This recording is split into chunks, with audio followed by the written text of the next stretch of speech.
The LS is back on jack stands again.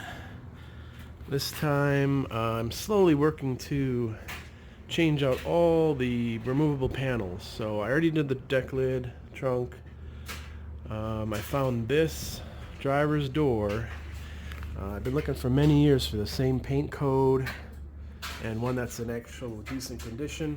But the problem these have is behind here where this attaches. You'll get rust bubbling, and then this will all bubble rusty. And since the car's from the Midwest, it's now on the West Coast. I kind of have my prime selection on parts that are rust-free. So long story short, changed the door, found a new fender, because mine was kind of messed up a little bit. And I also came across a special model. This is with the sport suspension. So Lexus made an LS430 sport suspension, which was a Euro-tuned version. It had sport struts. A lot of people don't know that it had different rear control arms, so the upper control arms were different. I'm assuming because of the bushings are probably a little bit different.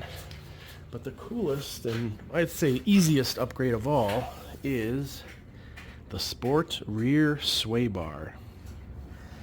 So these I think are still available from Lexus for about $160, but like I said, I came across one. I mean, the stuff is, it looks almost brand new. It's all rust free. The paint is still new. And then here's my old one that I got off. It's all rusty, and I broke one bolt for the bracket. So I drilled it out, tapped them all. We're good to go. But I kind of wanted to cover this because I see threads pop up here and there about the sport model and, you know, what's different. Is it good? Is it bad? And, you know, it's everyone's different opinion whether or not you want stiffer springs and different struts on the LS430.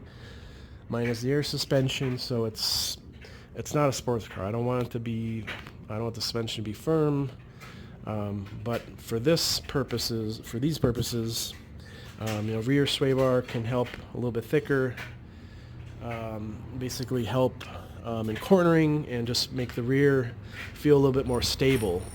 And that can help, you know, if you have the air suspension on sport mode, it can help in normal mode, whatever. So we'll cut to the chase. As you can see, the original factory one is about 13 millimeter. We'll call it 13 millimeters. And the sport version is 14. So it's an extra millimeter. And some people say they have noticed a difference. If you want this, the part numbers will be in the description of the video. But you're also going to need these bushings. These are a little bit different. They're obviously wider for the wider bar. And those I'll put in there. But all you have to do is jack up the car. You don't even have to remove any wheels, nothing like that. It's very accessible, very easy to swap out. And then here you'll see a 13 millimeter bushing. Obviously, if you tried putting this on the bigger bar, it would not fit correctly. I will try to simulate this. Yeah, you get like a little gap, and that's not good. So definitely need the new bushings. And the dryer's done. Clothes are dry. So there's not much more to talk about with this. I mean, you need 3 different parts. The end links are all the same. And then these brackets are the same, obviously. So really just the bar and the 2 bushings.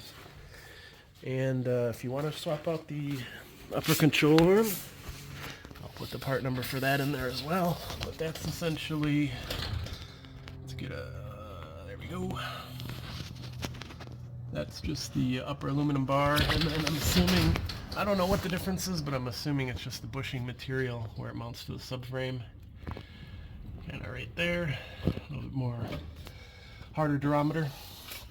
Here's where it mounts to the subframe, the bracket. This is the back one, is the one I stripped out. I had to drill it and tap it. It's 8 by 1.25, and then you can just slide the bar straight out here.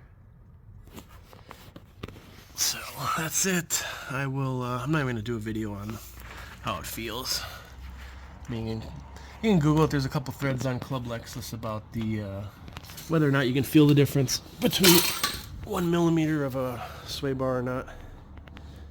But yeah, figured it's a cool little mod. It's cheap. I mean, I think I got the bar for 20-30 bucks in the junkyard, so why not? You know, got access to all these cool parts.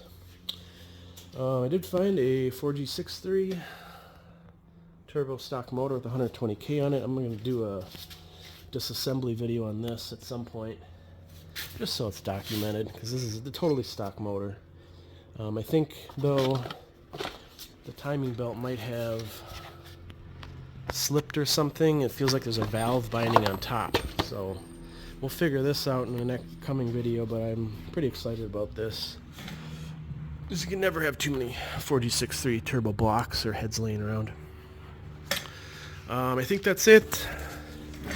I had some issues with fitment here in my old fender. This is kind of messed up, but the lines are good now. The gaps are all nice.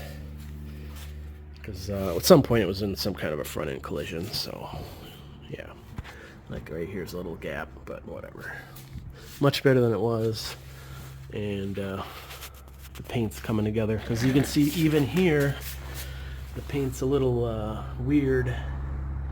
There were some panels that were repainted, replaced, and like I said, I'm just one by one, I'm replacing them all, kind of bringing this car back to its glory.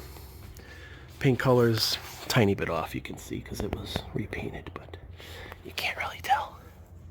So thanks for watching. If you have any questions, let me know. But I don't know, I always learn something new about the LS every day. Take care.